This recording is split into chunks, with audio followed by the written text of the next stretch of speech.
Muy buenos días. Continuando con el programa de este panel acerca del coronavirus o COVID-19, hablaremos ahora acerca de los patrones tomográficos en el estudio de tórax de los pacientes con neumonía por COVID-19. En este momento vamos a tratar de hablar no únicamente de lo que ya hemos leído a lo largo de casi un año desde que conocemos al nuevo virus. No vamos a hablar acerca de qué es lo que conocemos hasta el día de hoy y a valorar cuáles son de toda esta vasta información la que nos es útil para nuestro trabajo como médicos radiólogos.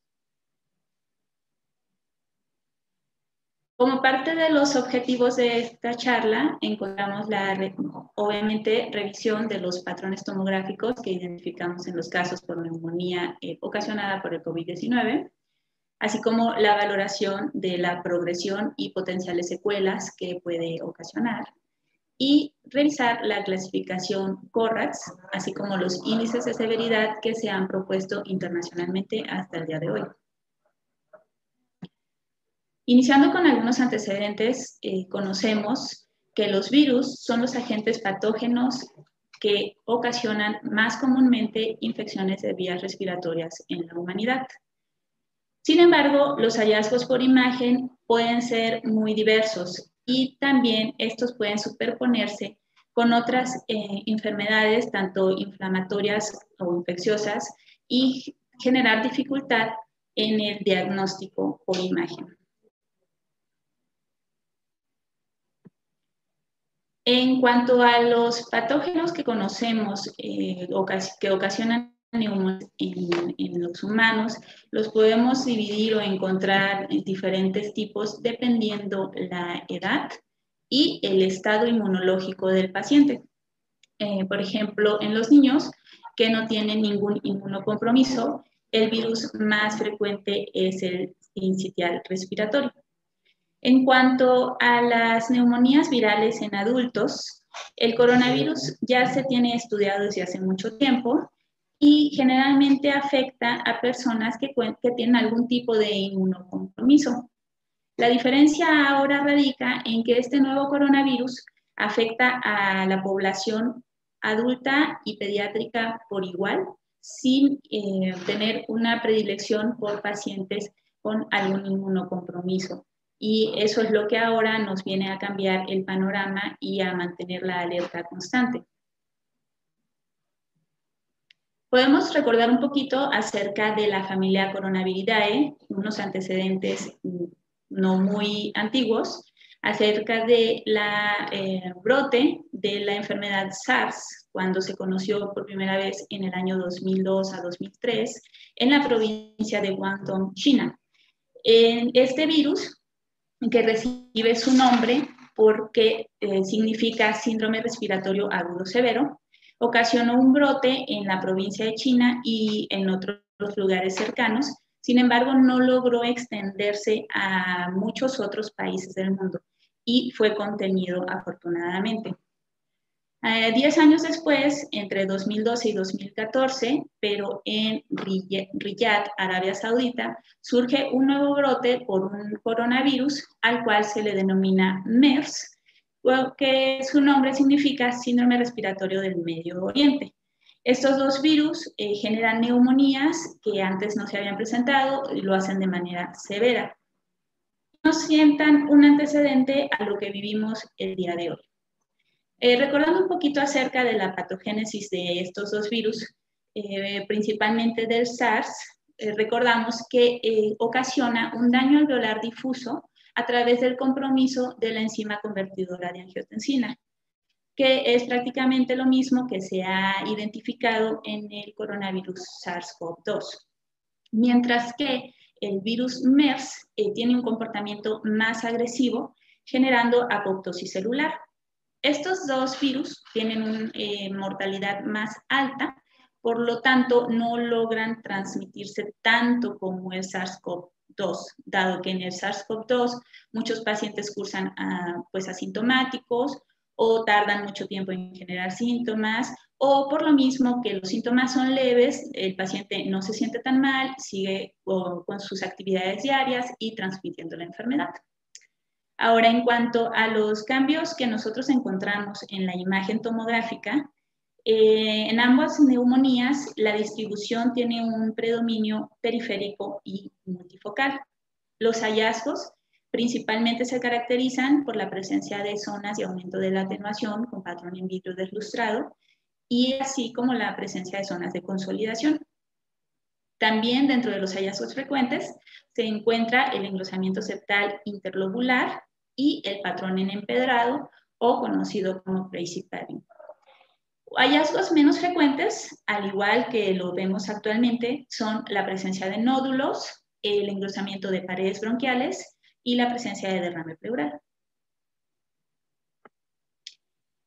Si bien sabemos, el diagnóstico definitivo de la enfermedad por COVID-19 se establece a través de una prueba de PCR para detección de SARS-CoV-2. Y básicamente ese es el parámetro que se utiliza en todos los países para cuantificar sus casos positivos. Sin embargo, esta prueba tiene una sensibilidad limitada que, según diferentes estudios, se sitúa entre un 59 a un 71%, mientras que el estudio tomográfico de tórax tiene una sensibilidad para COVID-19 dentro de un 88 a un 98%. En algunos estudios, como el que podemos ver en la pantalla, se investigaron los hallazgos en pacientes con pruebas de PCR positivas a los cuales se les realizaron tomografías de tórax de alta resolución. En estos casos se identificó que había casos positivos o con cambios en la imagen hasta 10 días antes de presentar una PCR positiva.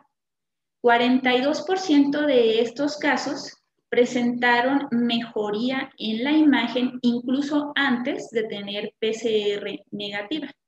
Y solo 2 de ellos, que fue una población total de 57 pacientes, solo 2 de ellos mostraron progresión por imagen teniendo una PCR negativa. Entonces, en este estudio se puede concluir que los cambios tomográficos en el estudio de tórax para COVID-19 se pueden presentar con mucha anterioridad a la prueba de PCR, pueden persistir después de que la PCR se negativice y es un estudio que tiene una alta sensibilidad para el diagnóstico. Actualmente se busca contemplar ambas pruebas, tener una prueba de PCR confirmatoria, que es lo que necesitamos para los estudios epidemiológicos, y tener la imagen tomográfica que nos oriente hacia el tipo de patrón, la evolución, la respuesta a tratamiento, etc. Ahora, como hemos revisado, existen diferentes patrones de neumonía en el COVID-19, muy parecidos a los que encontrábamos con el SARS-CoV-1 y MERS. El patrón más prevalente en diferentes estudios ha sido el de vidrio deslustrado, que como recordaremos, significa o conlleva un aumento en la atenuación del parénquima pulmonar, la cual permite visualizar trayectos vasculares. Es decir, el alveolo tiene una ocupación parcial. El patrón que le sigue de frecuencia es el patrón en empedrado, que básicamente es el patrón en vidrio deslustrado, pero que se acompaña de engrosamiento septal inter e intralobular. Y también se puede encontrar el patrón en consolidación cuando existe una opacificación homogénea con oscurecimiento o impedimento de la visualización de los trayectos vasculares. Ahora, estos patrones pueden presentarse todos en el mismo paciente dependiendo de la evolución del mismo, del estadio en el que se realice la tomografía. Existen otros hallazgos menos frecuentes, pero que han sido descritos en algunos estudios en diferentes partes del mundo, que consisten en la presencia de opacidades lineales, bronquiectasias, derrame pleural, derrame pericárdico, la presencia de nódulos y en algunos casos adenomegalias mediastinales, las cuales son poco frecuentes. En cuanto a la distribución de las lesiones, la distribución que se ha encontrado con mayor frecuencia en diferentes estudios ha sido la periférica, como podemos ver en la imagen de mayor tamaño que se encuentra hacia el borde inferior. Es una distribución que se va hacia los márgenes de ambos pulmones generalmente, aunque también se puede presentar de manera unilateral e incluso solamente afectando un lóbulo o un segmento.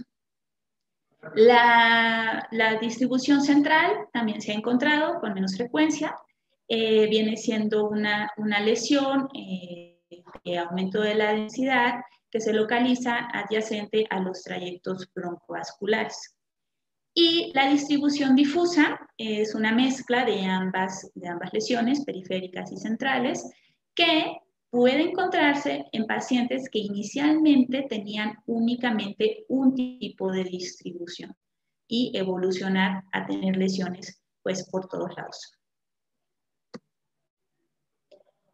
En esta tabla, extraída de un artículo de una revista europea de radiología, en el cual analizan un estudio realizado a principios de este año, dentro de febrero y marzo, en la provincia de Wuhan, China, podemos ver que ellos dividieron a los pacientes según el estadio de la enfermedad. Estos 6 estadios fueron establecidos de la siguiente manera. Aquellos que tenían de 0 a 4 días de evolución de los síntomas se les clasificó como estadio 1, de 5 a 9 días como estadio 2, de 10 a 14 en el 3, de 15 a 21 días en el 4, de 22 a 28 días en el estadio 5 y aquellos con más de 28 días fueron clasificados como estadio 6.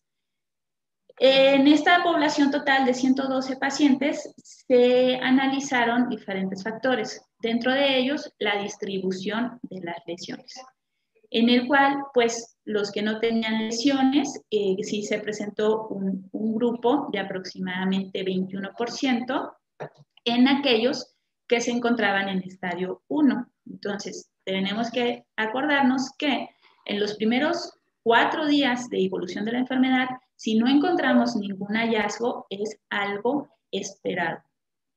En cuanto al resto de las distribuciones, como mencionábamos, la predominante en todos los grupos fue la distribución periférica, con un porcentaje de hasta 66.6 en el estadio 2. La distribución difusa fue la segunda en prevalencia y la distribución central se encontraron muy pocos casos en todos los estadios.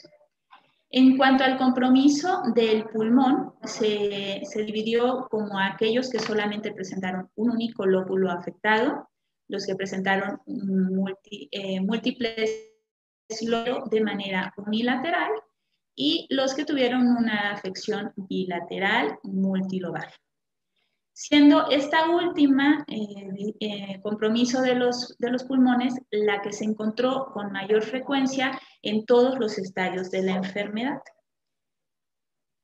Otros hallazgos, bueno, también se habló de qué tipo de lesiones. Una cosa es decir, dónde están y cuántas son, ahora cómo se caracterizan ellas.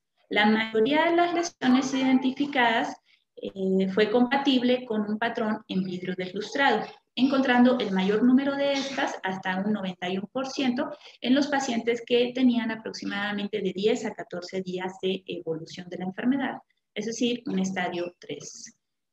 En cuanto al patrón en empedrado, se encontró la mayor prevalencia de igual forma en el grupo 3, con un 62.7%, y la consolidación se identificó en un estadio más avanzado, en el número 4, con un hasta 75%.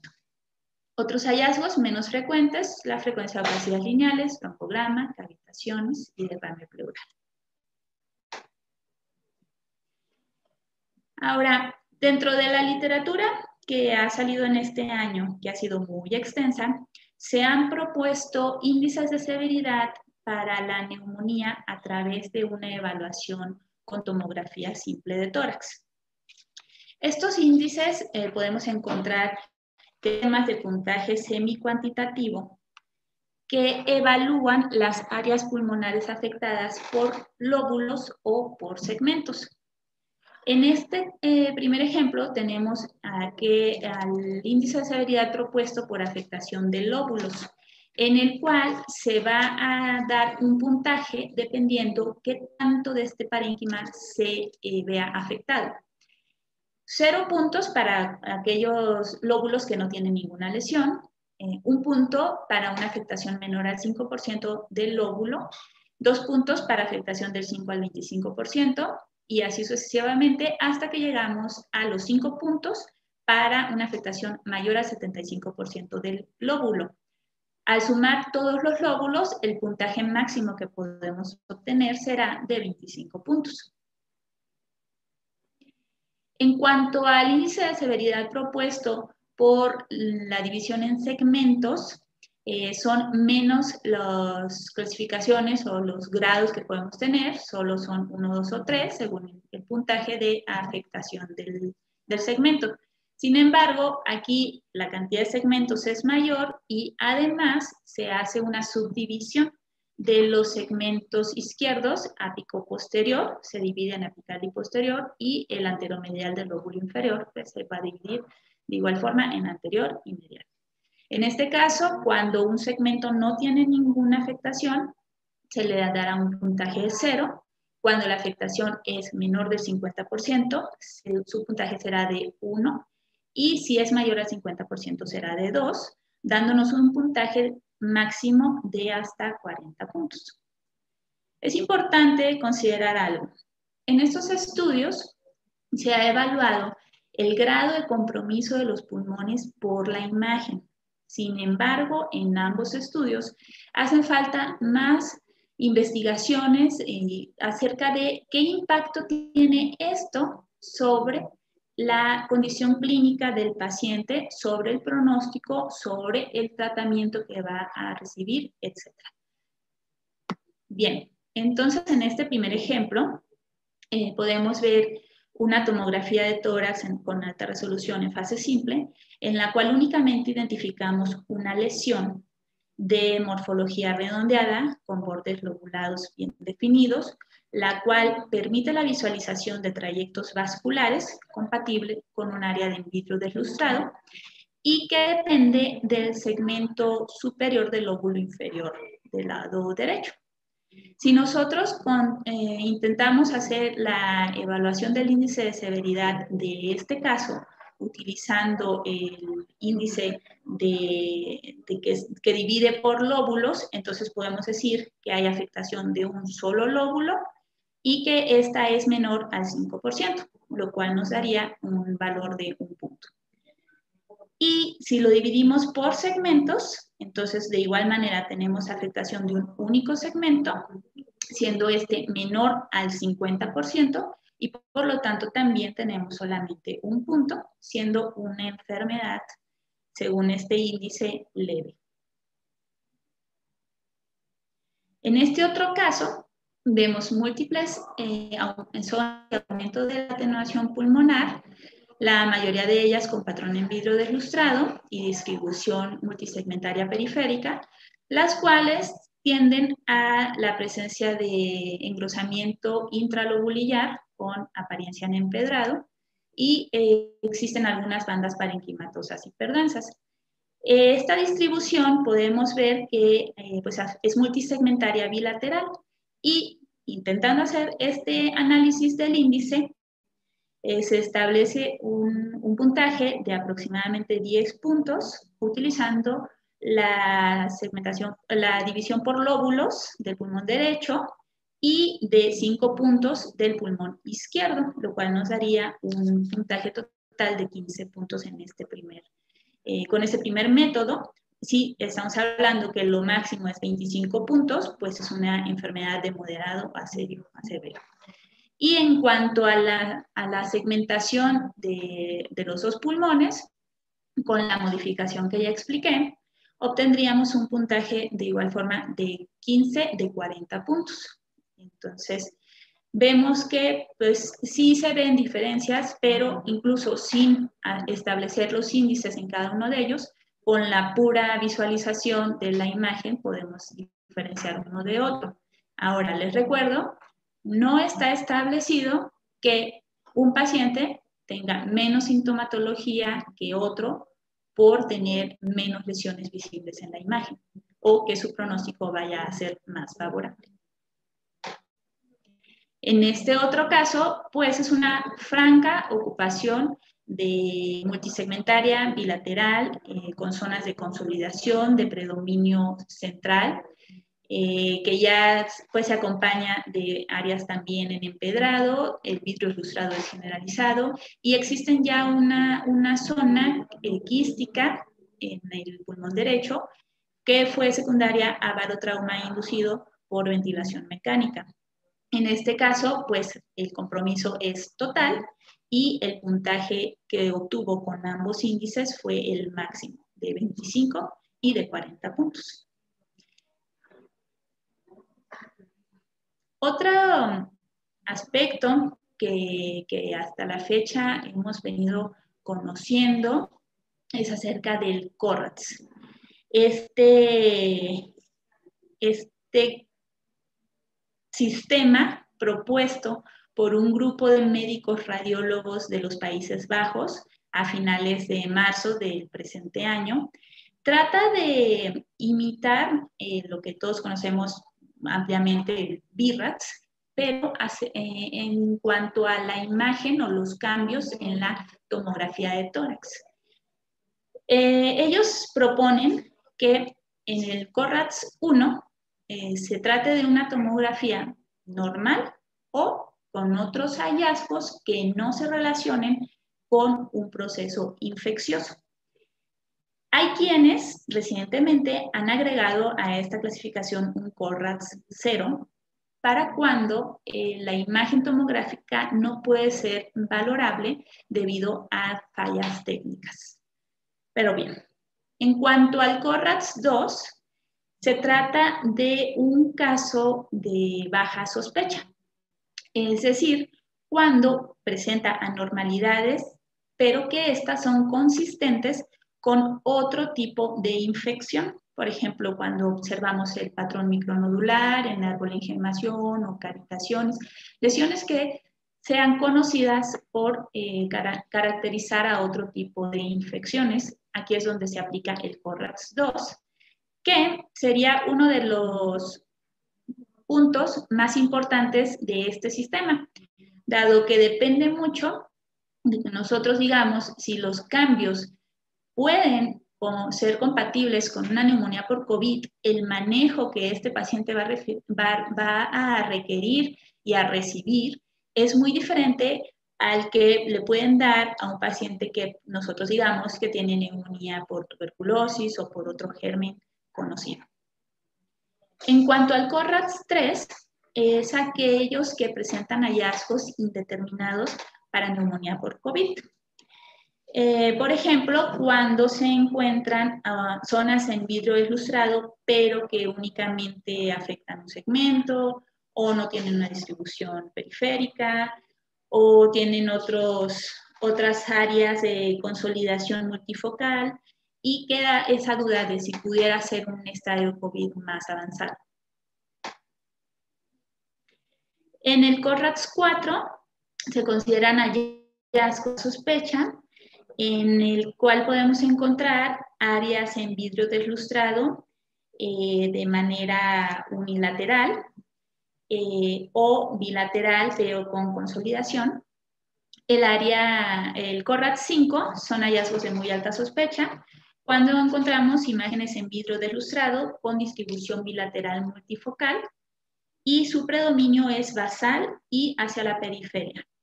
Y en cuanto al CORRATS 6, es aquel caso en el que ya se cuenta con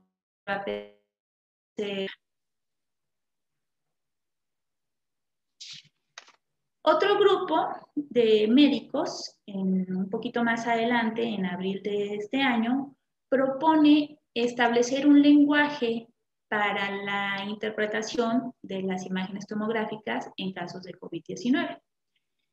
En esta clasificación se manejan en el primer grupo aquellos hallazgos de apariencia típica. Principalmente pues son aquellos que tienen características comúnmente reportadas en de mayor especificidad para la neumonía por COVID-19. ¿Cuáles serían estos hallazgos? Pues sería el vidrio deslustrado periférico, bilateral, con o sin la presencia de consolidación o patrón en empedrado. De igual manera se considera el vidrio deslustrado de manera multifocal, con morfología redondeada, con o sin presencia de consolidación o empedrado, así como el signo del halo inverso u otros hallazgos que puedan ser compatibles con una neumonía organizada. En cuanto al informe que sugieren sea plasmado, consiste en mencionar que las características en imagen comúnmente reportadas en la neumonía por COVID-19 se encuentran presentes. Sin embargo, establecer que otros procesos infecciosos como la neumonía por influenza y la neumonía organizada, así como la toxicidad por diferentes fármacos y la enfermedad de tejido conectivo, pueden generar un patrón de imagen similar. En el segundo grupo se encuentran los hallazgos de apariencia indeterminada, o sea, características en imagen, pero que no son específicas del COVID-19. Básicamente son aquellos pacientes que presentan ausencia de características típicas, pero que sí presentan opacidades en vidrio ilustrado multifocales con distribución difusa o periliares, pueden ser unilaterales, que pueden encontrarse consolidadas o no, su distribución no es específica, no son redondas y no son periféricas. Esto es lo que ellos consideran que puede presentarse en un caso indeterminado, o bien la presencia de pocos focos en vidrio ilustrado de muy pequeño tamaño y con una distribución no periférica y no redondeados. Sugieren que el informe diga que las características en imagen pueden verse en la neumonía por COVID-19, aunque estas son específicas y también pueden ocurrir en una gran variedad de procesos infecciosos y no infecciosos. En cuanto a la apariencia atípica, son características que generalmente no encontramos en el COVID, como pues presencia de consolidación lobar aislada o segmentaria, sin presencia de virus ilustrado, la presencia de nódulos pequeños discretos con distribución centrilobular o de árbol en gemación, las cavitaciones pulmonares o el engrosamiento liso de los tabiques interloculares con derrame pleural.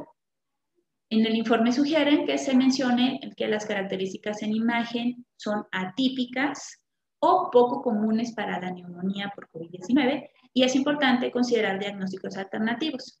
Si bien no se descarta la enfermedad, como en el CORRATS-2, mencionan que no es lo esperado, se puede considerar la enfermedad dado el contexto que se está viviendo, antecedentes, etcétera, pero que es importante no comprometerse con el diagnóstico de COVID hasta no tener la prueba definitiva.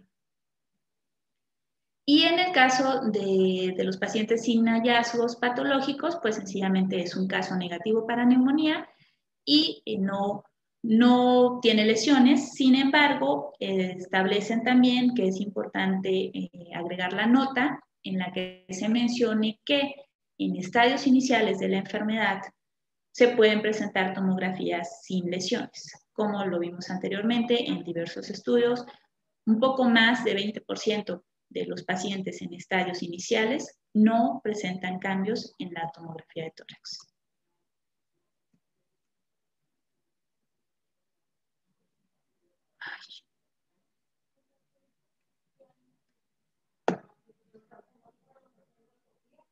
Bien.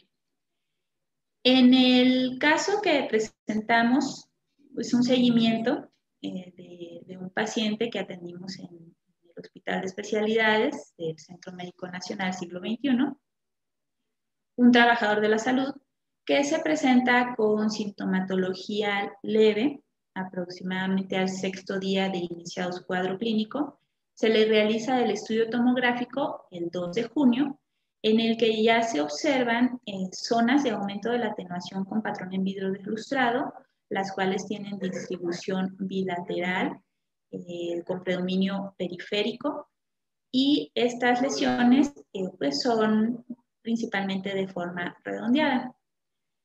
Al día 9 de junio, una semana después, las características de estas lesiones cambian, volviéndose amorfas, tienden a confluir, se distribuyen de predominio hacia la periferia de ambos pulmones, con zonas de consolidación agregadas y de patrón en empedrado.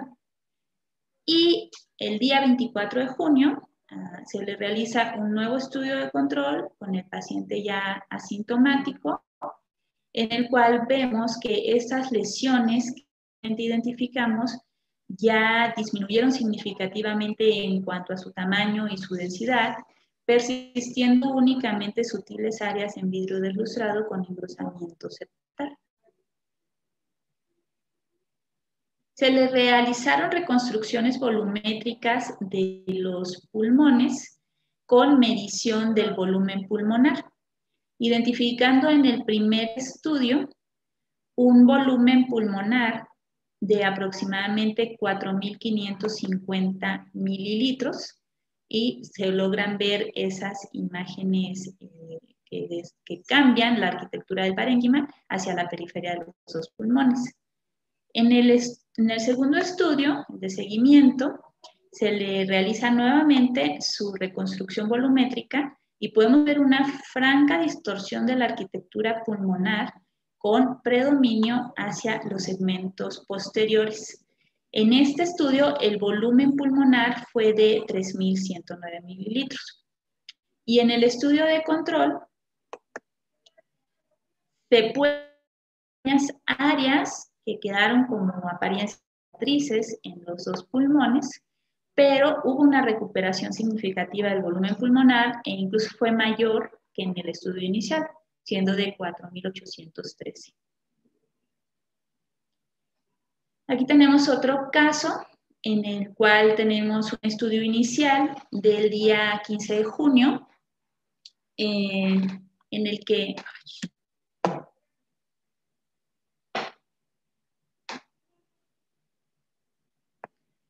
Aquí tenemos otro caso de un paciente que acude a realizarse su tomografía inicial de tórax, aproximadamente cuenta con días de evolución de la patología leve, en el cual podemos encontrar la presencia de zonas de aumento de la atenuación pulmonar con patrón en vidrio deslustrado, de distribución difusa, las cuales tienden a confluir principalmente en el lóbulo superior izquierdo y que evolucionan hacia la mejoría, pero con áreas de engrosamiento septal y cambios en la arquitectura pulmonar. Y esto fue aproximadamente 2 semanas después. Cuando el paciente se encontraba completamente asintomático, nosotros aún presentamos modificaciones o lesiones visibles en el estudio tomográfico. Este otro caso se trata de un paciente joven, un médico residente, que tiene contacto con los pacientes con enfermedad por COVID-19 y inicia con sintomatología leve, cefalea y fiebre. Se realiza este primer estudio el día 2 de junio, en el que el único hallazgo positivo consiste en esta pequeña zona de aumento de la atenuación pulmonar localizada en el lóbulo superior izquierdo, con tendencia a la distribución periférica. Es muy pequeña, sin embargo, al paciente se le realiza un nuevo estudio a solo 3 días después del estudio inicial, en el cual vemos que la lesión tuvo un significativo incremento en el tamaño e incluso empezó ya a la consolidación. La mayor parte de la lesión presenta ocupación alveolar y en la periferia persiste con zonas en vidrio deslustrado. Y de igual forma podemos ver la presencia de nuevas lesiones periféricas basales izquierdas que no se encontraban en el estudio anterior. En este caso, pues de igual manera tenemos un paciente con la distribución típica de las lesiones pulmonares, como ya hablamos, son en vidrio deslustrado, con tendencia a la distribución periférica, pueden acompañarse de engrosamiento intralobulillar y estas lesiones pues después tienden a la resolución. Bien, ahora, la neumonía por COVID-19 llegó para quedarse, según expertos en epidemiología, por algunos meses, si no es que años más, por nosotros. Y entonces, así como nos hemos adaptado a la nueva normalidad en la calle, en la escuela, en la casa o en los trabajos, también viene una nueva normalidad para nuestra profesión. Ya en algunos lugares del mundo, principalmente Canadá, Estados Unidos y en algunos países europeos, se ha trabajado con softwares de inteligencia artificial para el estudio de las tomografías de tórax en pacientes con neumonía. La necesidad es de aligerar la carga de trabajo, de tener mejores diagnósticos, de tener un buen seguimiento del progreso de la enfermedad, así como de evaluar la respuesta a diferentes tratamientos que hasta el día de hoy se han manejado y que por desgracia no contamos con uno específico y efectivo para combatir la neumonía. Los beneficios que puede traer para nosotros la inteligencia artificial consisten en una medición de manera cualitativa de la severidad de las lesiones. A diferencia de los índices que evaluamos anteriormente, que todo es semi-cuantitativo, la inteligencia artificial identifica estas áreas de enfermedad y las cuantifica y además las divide dependiendo el patrón que éstas tengan. De igual manera, nos ayuda a evaluar la respuesta al tratamiento, nos establece un pronóstico para el paciente y también se puede utilizar para priorizar la atención a aquellos pacientes que tengan una mayor afectación o grado de lesión pulmonar.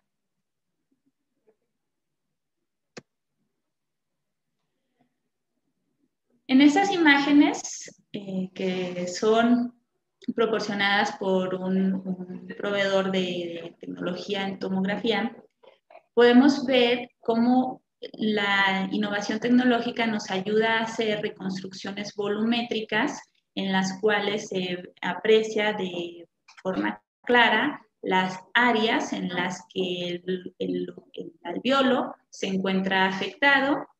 En este caso, por ejemplo, hay una gran área de ocupación alveolar hacia el lóbulo inferior del lado derecho y lóbulo medio.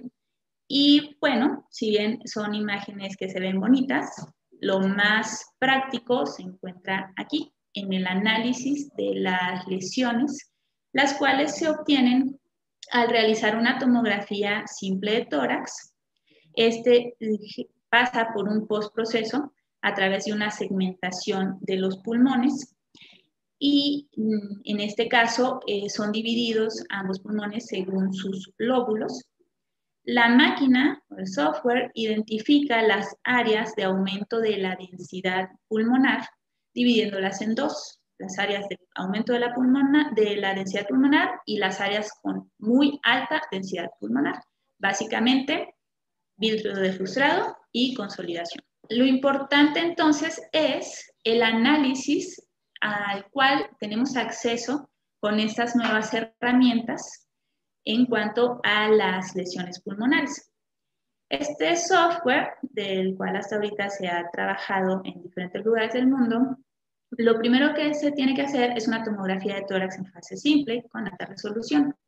El software realiza una segmentación de los dos pulmones con base en los lóbulos y posteriormente identifica las áreas que presentan daño, es decir, dos grandes grupos, aquellas áreas de aumento de la densidad y las áreas de muy alta densidad.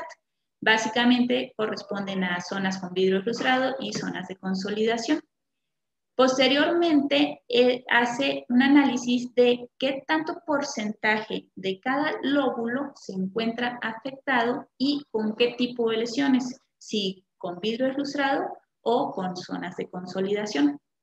Y entonces nos da un índice de manera cuantitativa en el que establece 0 puntos cuando no encuentra ningún daño en los pulmones, 1 punto cuando el daño es de 1 a 25% de cada lóbulo, esto es por lóbulo, 2 puntos cuando el daño es del 25 al 50, 3 puntos del 50 al 75 y 4 puntos cuando el daño es del 75 al 100% con un puntaje máximo de 20. En sí, esta tecnología, pues tal vez la veamos lejana, pero es parte de la nueva realidad, la nueva normalidad que afecta a nuestra especialidad y me parece que es importante saber qué es lo que se está haciendo al respecto. Sin embargo, recordar y no tener miedo de que llegue la inteligencia artificial a desplazarnos, porque también tiene sus limitaciones o sus desventajas.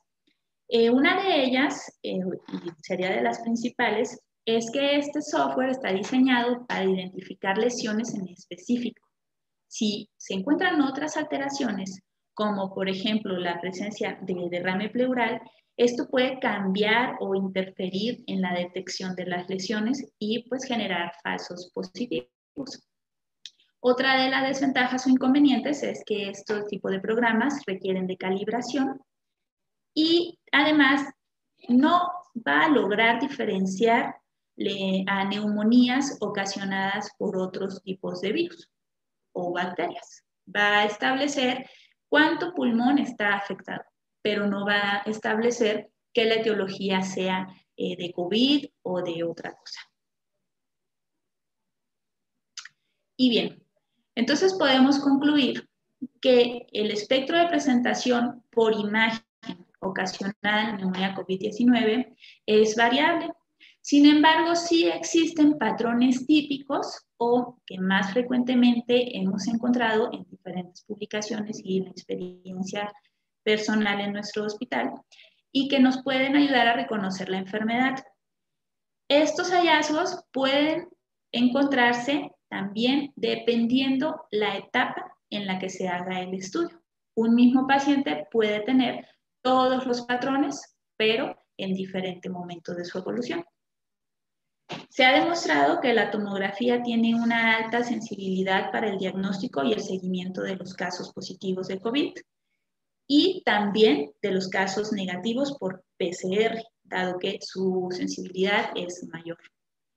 Establecer un índice por severidad en la imagen se puede relacionar con diferentes medidas terapéuticas y pronóstico del paciente. Sin embargo, hace falta más estudios para establecer qué tan confiable es esto.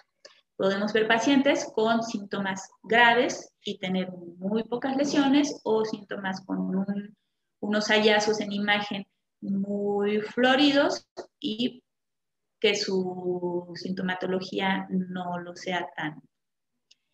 Y también puedes concluir que el advenimiento de nuevas tecnologías, principalmente en el área de la inteligencia artificial, es útil en la detección, clasificación y diferenciación en los casos de neumonía.